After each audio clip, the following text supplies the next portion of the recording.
الحمد لله الذي حبب إلينا الإيمان وزينه في قلوبنا وكره إلينا الكفر والفسوق والعصيان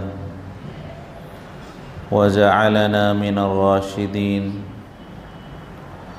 والصلاة والسلام على من بعث ليتمم مكارم الأخلاق. أما بعد، قال الله تبارك وتعالى في القرآن المجيد والفرقان الحميد: أعوذ بالله من الشيطان الرجيم. بسم الله الرحمن الرحيم.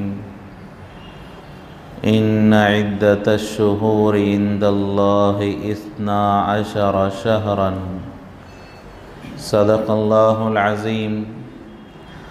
قال النبي صلى الله عليه وسلم: اللهم بارك لنا في رجب وشعبان وبلغنا رمضان، او کما قال علیہ الصلاۃ والسلام. محترم سامعین کرام، یہ جو مہینہ اسلامی مہینوں کے اعتبار سے چل رہا ہے، رجب کا مہینہ ہے، اور اس مہینے کو پورے سال میں ایک خصوصی مقام اور امتیازیت حاصل ہے. قرآن میں اللہ تبارک و تعالی ارشاد فرماتے ہیں: ان عدت الشہور عند اللہ 12 شہرا، کہ اللہ تبارک و تعالی نے 12 مہینے بنائے ہیں. اللہ نے اس زمانے کو انسانوں کی ضرورتوں کو پہچاننے اور اپنی زندگی کا نظام بنانے کے لیے سال اور سال کو مہینوں میں تقسیم فرمایا، مہینوں کو ہفتوں میں، ہفتوں کو دنوں میں، اور دن کو رات اور دن میں تقسیم فرمایا ہے. تو یہ جو تقسیم اللہ کی ہے، اس کے بارے میں قرآن میں اللہ ارشاد فرماتے ہیں کہ ہم نے 12 مہینے بنائے ہیں. منہا 4 حرم، ان 12 مہینوں میں 4 مہینے عظمت والے، برکت والے اور خصوصی مہینے ہم نے بنائے ہیں. 4 مہینوں کی فضیلت اللہ نے قرآن میں بیان فرمائی. پورے 12 مہینے اللہ ہی نے بنائے. ہر مہینہ، مہینے کا ہر دن وہ خیر ہی کو شامل ہے. لیکن بعض مہینے ایسے ہیں کہ جن کو اللہ نے خصوصی مقام نصیب فرمایا ہے. وہ 4 مہینے ہیں. اسلام سے پہلے حضور پاک صلی اللہ علیہ وسلم کی آمد سے پہلے کفار اور مشرکین بھی ان 4 مہینوں کی قدر کیا کرتے تھے. ان 4 مہینوں کا ادب و احترام کیا کرتے، اور ان مہینوں میں لڑائیاں، جنگوں کو روک دیا کرتے، گناہوں سے بچتے، لوٹ مار اور تمام برائیوں کو ان 4 مہینوں میں، اور خون بہانے کو، اس طرح کے تمام فساد کو ان 4 مہینوں میں حضور سے پہلے کفار اور مشرکین بھی بند کر دیتے، موقوف کر دیتے. گویا کہ حضور پاک صلی اللہ علیہ وسلم کی آمد سے پہلے بھی یہ 4 مہینے عظمت والے سمجھے جاتے. ذی قعدہ، ذی الحجہ، محرم اور رجب کا مہینہ، کل 4 مہینے ذی قعدہ، ذی الحجہ، محرم، یہ 3 مہینے تو لگاتار آتے ہیں. یہ 3 مہینے جو ہے محرم جو ہے ذی قعدہ ذی الحجہ، یہ تینوں مبارک مہینے. چوتھا مہینہ وہ تھوڑا وقفے کے بعد، فاصلے کے بعد آتا ہے، جو رجب کے نام سے جانا جاتا ہے. چوتھا مہینہ جو مبارک ہے وہ رجب کا مہینہ ہے. تو یہ 4 مہینے بہت مبارک ہیں. حضور پاک صلی اللہ علیہ وسلم کی بعثت سے پہلے بھی ان کی عظمت ہوتی اور اس درجے اس کی عظمت ہوتی کہ کفار و مشرکین جو سراپا جاہل تھے، کوئی ان میں دینداری اور انسانیت کا نام و نشان نہیں تھا، ایسے بے دینی اور ایسے حیوانیت مزاج کے لوگوں میں بھی ان دنوں کا ادب و احترام ہوتا، اور اس درجے کا ادب و احترام ہوتا کہ اگر جو ہے اس مہینے میں کسی آدمی کے باپ کا قاتل بھی سامنے آ جاتا تو اس مہینے کی عظمت میں وہ اپنے باپ کے قاتل کو بھی معاف کر دیتا. حالانکہ معمولی بات پر لڑائیاں ہوتی تھی، لیکن یہ مہینے آ جاتے، رجب کا مہینہ شروع ہو جاتا، ذی قعدہ ذی الحجہ محرم کا مہینہ شروع ہو جاتا، تو بڑے سے بڑا دشمن بھی سامنے آئے اسے کوئی تکلیف نہیں پہنچاتے، اس لیے کہ یہ مہینے مبارک ہے. تو اللہ تبارک و تعالیٰ نے ان مہینوں کی عظمت جو حضور سے پہلے تھی، اور دراصل وہ عظمت پچھلے نبیوں کے بتائی ہوئی باتوں پر وہ عمل کیا کرتے تھے، لہٰذا حضور کی آمد پر بھی اللہ نے اس عظمت کو باقی رکھا. اللہ نے فرمایا منہا اربعۃ حرم، کہ جو پہلے جیسے 4 مبارک مہینے تھے اب بھی وہی مہینے مبارک سمجھے جائیں گے. پہلے جیسے اس کا ادب و احترام ہوتا تھا، اب بھی چاہیے کہ امت مسلمہ ان 4 مہینوں کا ادب و احترام کرے. رجب کا ادب و احترام ہو، ذی قعدہ ذی الحجہ محرم کا ادب و احترام ہو. بڑے افسوس کی بات ہے کہ کفار و مشرکین تو ان مہینوں کا ادب کرتے تھے، لیکن ہم مسلمان ہو کر اس مہینے کا ادب نہیں ہے. ابھی رجب کا مہینہ شروع ہو کر تقریباً 1 ہفتہ ہو رہا ہے، ہم میں سے کس نے اس مہینے کا ادب و احترام کیا؟ ہم میں سے کس نے یہ ارادہ کیا کہ رجب کو میں صحیح گزاروں، رجب کو میں گناہوں سے پاک کرنے کی کوشش کروں اور رجب میں میری نیکیاں زیادہ ہو جائے؟ ہم غور کریں، اپنے گریبان میں جھانکیں، کس نے ہم میں سے ارادہ کیا ہے؟ معلوم ہی نہیں ہم میں سے بہت ساروں کو کہ رجب شروع ہو گیا. کفار و مشرکین جنہیں ہم جاہل کہتے تھے، جو اپنی بچیوں کو زندہ دفن کیا کرتے، اپنے غلاموں کو قتل کر دیا کرتے، معمولی باتوں پر صدیوں تک لڑائیاں چلتی، ایسے جاہل اور گوار اور ان پڑھ اور بے حس لوگ ان مہینوں کا ادب کرے، اور ہم اپنے آپ کو امت مسلمہ کہنے والے اور اللہ کے بندے کہنے والے، اللہ کی فرما برداری کا دعویٰ کرنے والے، ہم سوچیں کہ ہم ان مہینوں کا کیا ادب کرتے ہیں. رجب آتا ہے چلا جاتا ہے، ہماری زندگیوں میں کوئی تبدیلی نہیں آتی. ذی قعدہ ذی الحجہ محرم آ کے چلا جاتا ہے، ہم اپنے آپ کو گناہوں سے بچانے کی فکر نہیں کرتے. حالانکہ قرآن میں صاف اللہ تبارک و تعالی ارشاد فرماتے ہیں فَلَا تَظْلِمُوا فِيهِنَّ، ان 4 مہینوں میں ظلم نہ کرو اپنے آپ پر. ان 4 مہینوں میں ظلم نہ کرو. ظلم نہ کرنے کا کیا مطلب ہے؟ گناہ کرنا ہی اپنے آپ پر ظلم کرنا ہے. جو آدمی گناہ کرے گا گویا کہ وہ اپنے آپ پر ظلم کر رہا ہے، اس لیے کہ گناہ سے اس پر جہنم واجب ہو رہی ہے. ظلم کا مطلب گناہ کرنا. تو اللہ کہہ رہے ہیں ان 4 مہینوں میں گناہ مت کرو، خاص طور سے ان 4 مہینوں میں جو ہے گناہوں سے بچنے کا اہتمام کرو. لیکن ہمارے اندر وہ گناہوں سے بچنے کا اہتمام نہیں ہے، ادب و احترام نہیں ہے. ادب و احترام کا کیا مطلب ہے؟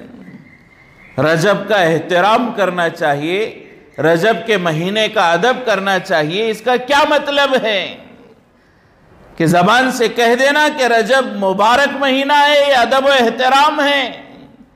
نہیں، شریعت میں جس چیز کو بھی محترم قرار دیا گیا، شریعت میں جس چیز کو حرمت والا قرار دیا گیا، اس کا احترام یہ ہے کہ اس وقت میں، اس جگہ میں گناہوں سے بچے اور نیکیاں کرے، یہی احترام ہے۔ مثال کے طور پر مسجد حرمت کی جگہ ہے، مسجد کا احترام کرنا چاہیے، تو کیا مطلب ہے مسجد کا احترام کرنے کا؟ کہ مسجد میں کوئی گناہ نہ کرے، مسجد میں نیکیاں کی جائیں، قرآن پڑھا جائے، ذکر کیا جائے، دین کے مذاکرے کیے جائیں، قرآن کے حلقے لگائے جائیں، نوافل پڑھا جائے، تہجد پڑھا جائے، اعتکاف کیا جائے۔ مسجد کا احترام یعنی مسجد کو عبادت سے آباد کریں، مسجد میں ظلم نہ کریں۔ کیا مطلب ہے؟ کہ مسجد میں گناہ نہ کریں۔ تو یہ ہے ادب و احترام کا مطلب۔ رمضان کا مہینہ مبارک ہے، احترام کریں، تو کیا مطلب ہے احترام کا؟ کہ رمضان میں نیکیاں ہوں اور گناہوں سے بچے۔ تو بالکل یہی مسئلہ رجب کا ہے، رجب کا احترام کرو۔ تو کیا مطلب ہے رجب کا احترام؟ رجب کا احترام یہ ہے کہ رجب کو ہم نیکیوں میں گزاریں، رجب کو ہم گناہوں سے بچائیں۔ یہ مہینہ اللہ نے مبارک دیا تو کم از کم کچھ نہ کچھ گناہ تو ہمارے کم ہو جائے، تاکہ اللہ کے سامنے کہہ سکیں اے اللہ رجب سے پہلے فلاں فلاں گناہ میرے زندگی میں تھے، میں نے اس میں سے یہ گناہ رجب کی وجہ سے چھوڑ دیے اور تیرے حکم کی میں نے پیروی کی، اے اللہ اس معمولی کوشش کو قبول فرما۔ رجب میں کوئی ایک آدھ نیکی تو ہم زیادہ کریں عام مہینوں سے، تاکہ اللہ سے کہہ سکے اللہ میں عام دنوں میں اتنی نیکیاں کیا کرتا تھا، لیکن رجب میں نے یہ نیکی میں اضافہ کیا، تاکہ جو رجب کی تیری حکم کی جو پیروی کی جائے، اللہ اس معمولی کوشش کو قبول فرما اور اللہ میرے لیے مغفرت کے فیصلے فرما۔ تو معمولی کوشش تو ہم نے کی، کوئی کوشش نہیں۔ ہر سال رجب آتا ہے، رمضان آتا ہے، ذی قعدہ آتا ہے، ذی الحجہ آتا ہے، محرم آتا ہے، نہ گناہوں سے بچنے کی کوشش ہوتی ہے اور نہ نیکیوں میں اضافے کی فکر ہوتی ہے۔ تو یہ رجب مبارک مہینہ ہے، برکت والا، عظمت والا مہینہ، 4 حرمت کے مہینوں میں سے ایک مہینہ۔ ہمیں چاہیے کہ اس کے اندر جو ہے ادب و احترام کریں، نیکیوں میں اضافہ ہو، گناہوں سے بچے۔ اور ایک دعا حضور پاک صلی اللہ علیہ وسلم نے اس مہینے میں سکھلائی ہے۔ حضور پاک صلی اللہ علیہ وسلم جیسے رجب کا چاند نظر آتا تو یہ دعا کرتے، اللہم بارک لنا فی رجب و شعبان وبلغنا رمضان، اے اللہ رجب اور شعبان میں ہماری زندگیوں میں برکت نصیب فرما اور ہمیں رمضان کی نعمتیں نصیب فرما۔ جیسے ہی رجب کا چاند نظر آتا تو حضور کیا دعا کرتے؟ اے اللہ رجب اور شعبان میں ہماری زندگیوں میں برکت نصیب فرما، رجب اور شعبان کی برکت میں سے ہمیں حصہ نصیب فرما، اور رمضان میں نعمتیں جو تیری اتریں گی انہیں حاصل کرنے کے اللہ توفیق نصیب فرما۔ تو رجب سے ہی حضور پاک صلی اللہ علیہ وسلم رمضان کی عبادتوں کو، رحمتوں کو، اور شعبان اور رجب کے خیر کو اللہ سے مانگنا سکھلا رہے ہیں۔ علماء مثال دے کر فرماتے ہیں کہ بارش اللہ کی ایک نعمت ہے، لیکن بارش کے برسنے سے پہلے بادل آتے ہیں، بادل کے آنے سے پہلے ٹھنڈی ہوائیں چلتی ہیں۔ بارش اللہ کی رحمت ہے تو اس کی ابتدا کہاں سے ہوتی ہے؟ ٹھنڈی ہواؤں سے اس کی ابتدا ہوتی ہے۔ بارش سے پہلے سب سے پہلے ابتداً ٹھنڈی ہوائیں چلتی ہیں، پھر اس کے بعد بادل چھاتے ہیں، اس کے بعد بارش برستی ہے۔ تو بالکل اسی طرح فرمایا رجب کا مہینہ یہ ہواؤں کا مہینہ ہے، شعبان کا مہینہ یہ بادلوں کے چھانے کا مہینہ ہے، اور رمضان یہ بارش کی مثال کی طرح ہے۔ رمضان کا مہینہ یہ اللہ کی نعمتوں کی بارش کا مہینہ ہے۔ رجب سے ہوائیں چلتی ہیں خیر و برکت کی، شعبان میں خیر و برکت کے بادل انسانوں کو گھیر لیتے ہیں، اور رمضان میں وہ رحمتیں بارش کی شکل میں اللہ اپنے بندوں پر برساتے ہیں۔ تو اس کی ابتدا رجب سے ہوتی ہے۔ تو اتنا مبارک مہینہ ہے رجب کا مہینہ۔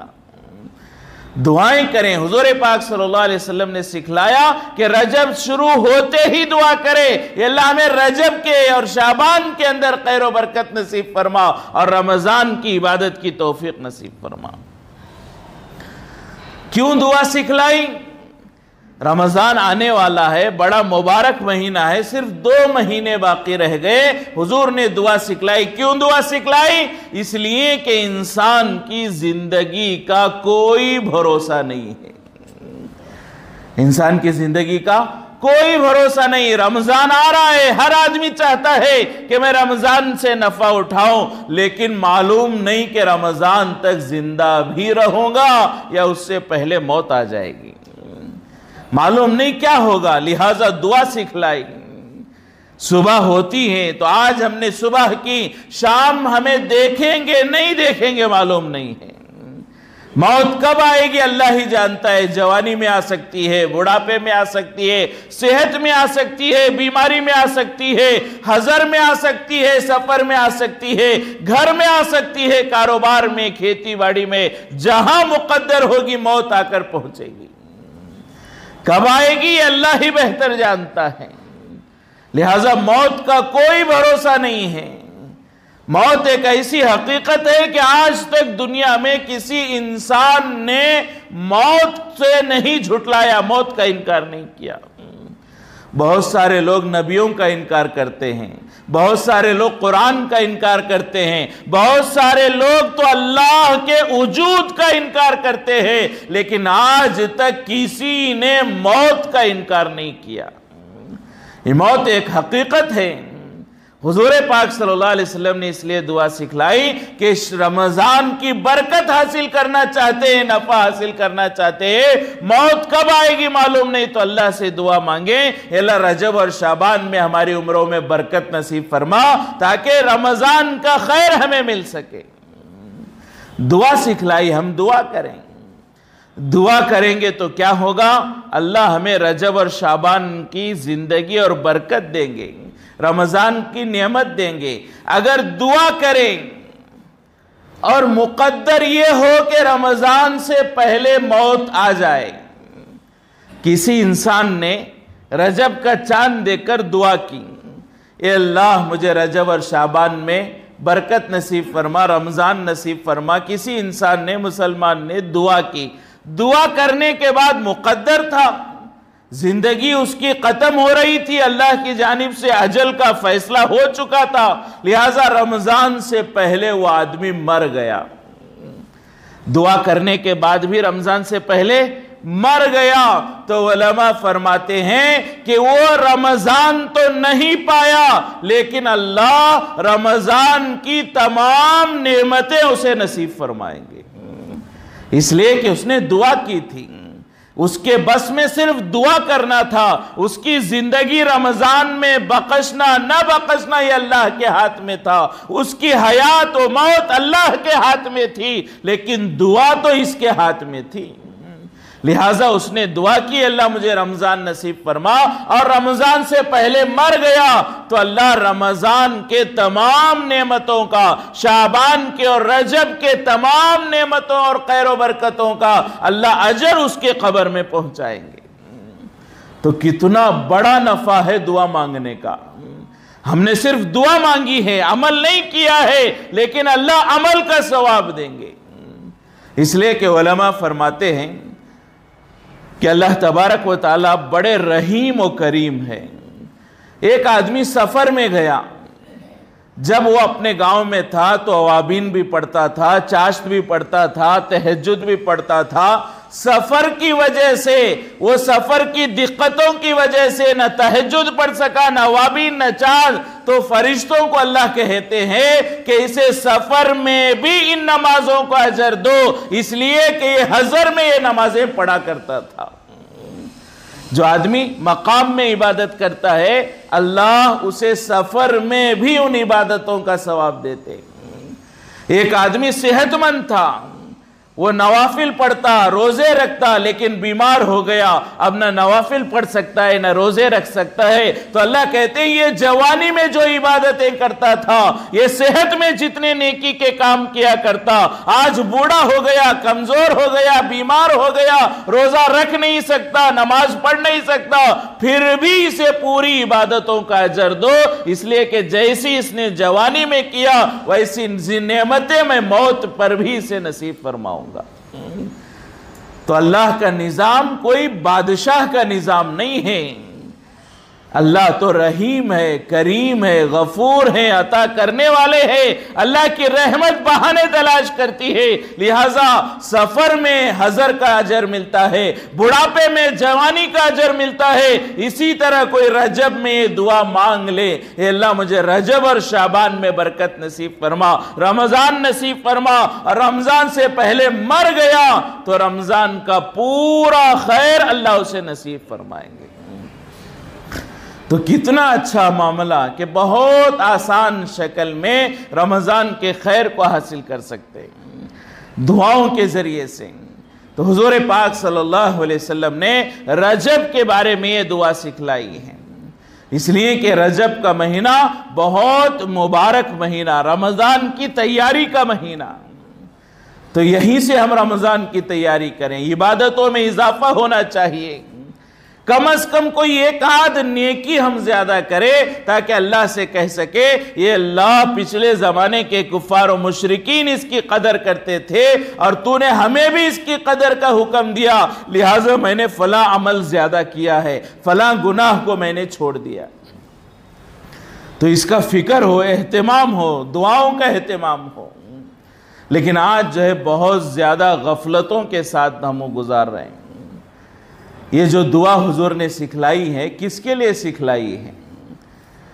حضور پاک صلی اللہ علیہ وسلم نے جتنی بھی دعاؤں میں خیر کو مانگا ہے، حضور پاک صلی اللہ علیہ وسلم نے اپنی دعاؤں میں جتنے بھی شرور سے پناہ مانگی ہے، گناہوں سے پناہ مانگی ہے، ہم سب یہ جانتے ہیں اور ہمارا یہ عقیدہ ہے کہ اللہ نے تمام خیر حضور کو نصیب فرمائے تھے، تمام شر اور گناہوں سے اللہ نے حضور کو بچایا تھا، کوئی خیر حضور سے چھوٹ نہیں سکتا، کوئی گناہ حضور سے ہو نہیں سکتا، پھر بھی حضور روزانہ دعائیں مانگتے تھے۔ کیوں مانگتے تھے؟ اپنے لیے نہیں، امت کو سکھلانے کے لیے مانگتے تھے۔ حضور کی جتنی دعائیں ہیں وہ اپنے لیے نہیں تھی، امت کو سکھلانے کے لیے۔ اس لیے کہ حضور پاک صلی اللہ علیہ وسلم تو سراپا خیر تھے، خیر ہی خیر حضور کی ذات تھی، کوئی خیر حضور سے نہیں چھوٹا۔ اسی لیے علماء نے فرمایا جن چیزوں کو حضور نے کیا وہ خیر ہی خیر ہے، اس میں شر نہیں ہے، اور جن چیزوں کو حضور پاک صلی اللہ علیہ وسلم نے نہیں کیا اس میں شر ہی شر ہے، خیر نہیں۔ اگر خیر ہوتا تو ضرور اللہ اپنے حبیب سے وہ کام کراتے۔ اگر حضور نے کوئی کام نہیں کیا اور آج ہمیں لگے، ہماری عقلوں کو لگے، ہماری سوچ کو لگے اور ہمارے تجربے سے لگے کہ یہ بھی اچھا کام ہے، یہ بھی بھلا کام ہے، یہ بھی خیر کا کام ہے، ہاں حضور نے نہیں کیا لیکن یہ بھی بھلا کام ہے، تو وہ بھلا ہو ہی نہیں سکتا ہے، اس لیے کہ کوئی بھلا کام حضور سے نہیں چھوٹا، اور جو حضور سے چھوٹ گیا وہ بھلا نہیں ہو سکتا۔ تو تمام خیر اللہ نے حضور پاک صلی اللہ علیہ وسلم کو نصیب فرمائے، تمام برائیوں سے اللہ تبارک و تعالیٰ نے حضور پاک صلی اللہ علیہ وسلم کی حفاظت فرمائی۔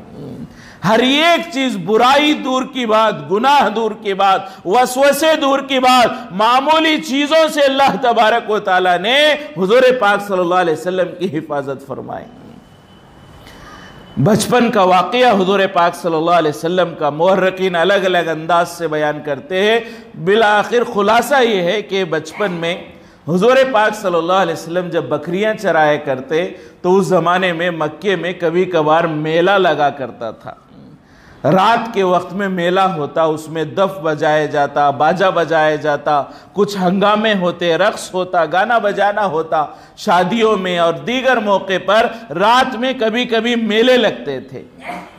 حضور پاک صلی اللہ علیہ وسلم کا بچپن تھا، تو آپ صلی اللہ علیہ وسلم کبھی میلہ نہیں گئے تھے، تو آپ صلی اللہ علیہ وسلم کے دل میں بھی خیال آیا کہ آخر میں بھی دیکھوں کہ میلے میں کیا ہوتا ہے، میں بھی دیکھوں کہ میلے میں کیا ہوتا ہے۔ لہٰذا ایک رات کو حضور پاک صلی اللہ علیہ وسلم میلہ جہاں لگتا تھا وہاں گئے، ابھی میلہ شروع نہیں ہوا تھا، اس سے پہلے جا کر حضور پاک صلی اللہ علیہ وسلم بیٹھ گئے کہ آج میں میلے میں دیکھوں گا کیا ہوتا ہے۔ لہٰذا میلہ شروع ہونے سے پہلے جیسے ہی حضور جا کر بیٹھے، آنکھ لگ گئی، سو گئے، اور ایسی نیند لگی، ایسی نیند آئی کہ میلہ لگا، پورا شور ہنگامہ رات بھر ہوا، اور جب میلہ ختم ہو کے تمام لوگ چلے گئے، صبح کو حضور کی آنکھ کھلی، صبح کو حضور کی آنکھ کھلی۔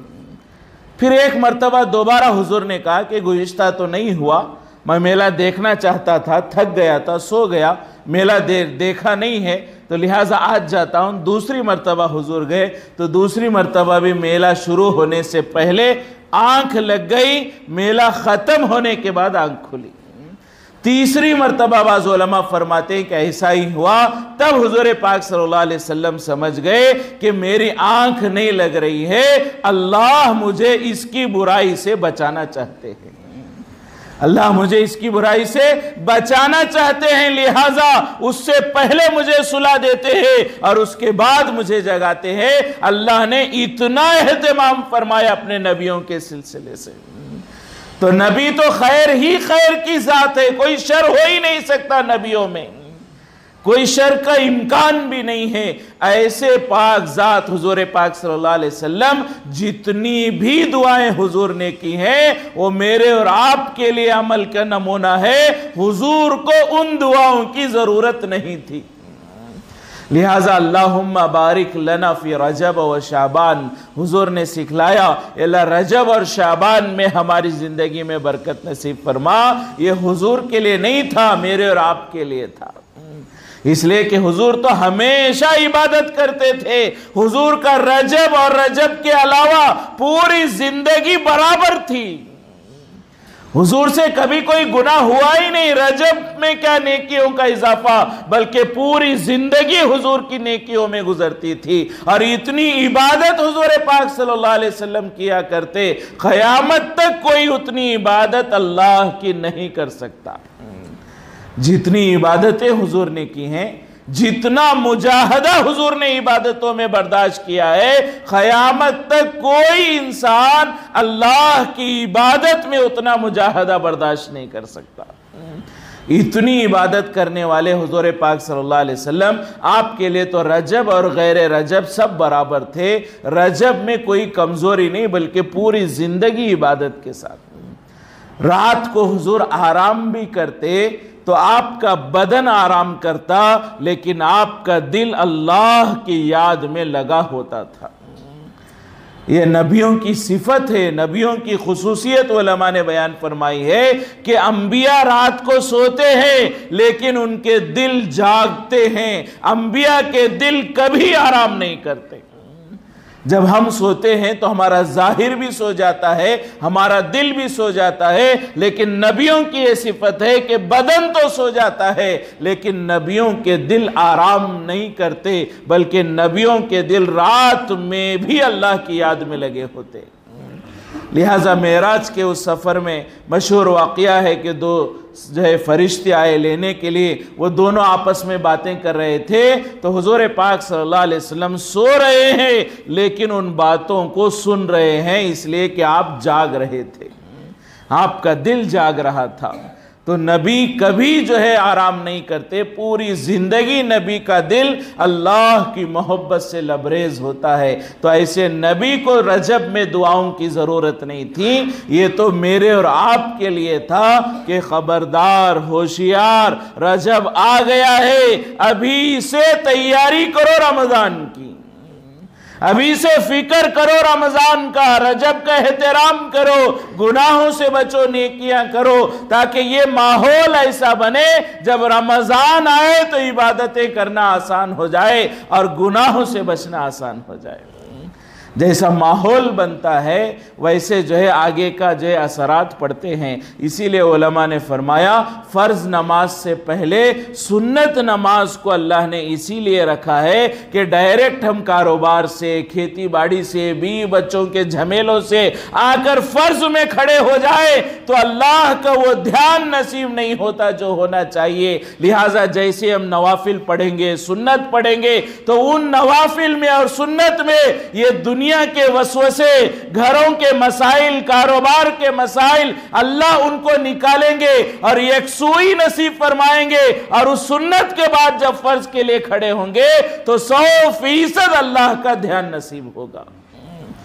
تو جیسے فرض سے پہلے سنتیں ہیں، رمضان سے پہلے رجب اور شعبان ہے، لہٰذا یہ رجب کا مہینہ برکت والا، اس میں عبادتوں کا اہتمام ہونا چاہیے۔ لیکن آج ہم دیکھتے ہیں عبادت تو نہیں کرتے، بلکہ بہت ساری دوسری باتیں، غلط باتیں، رواجات اور غلط چیزیں ہمارے درمیان پیدا ہو چکی ہے، ان سے بچنے کی ضرورت ہے۔ اگر اللہ نے زندگی دی، کہنے کی توفیق دی، تو رجب میں آج کے ہمارے معاشرے میں جو غلط باتیں ہیں، غلط روایتیں پیش کی جاتی ہیں، تاکہ چاہے وہ روزے سے متعلق ہو، چاہے وہ نماز سے متعلق ہو، چاہے وہ اور کسی رجب کے عمل سے متعلق ہو، جو غلط باتیں ہمارے درمیان پھیل چکی ہیں، اللہ سے دعا ہے کہ اللہ ان سب چیزوں سے ہمیں بچائے اور انشاءاللہ زندگی دی، کہنے کی توفیق دی۔ تو آئندہ رجب کے خرافات سے متعلق گفتگو کرنے کی کوشش کی جائے گی۔ اللہ ہم سب کو عمل کی توفیق نصیب فرمائے۔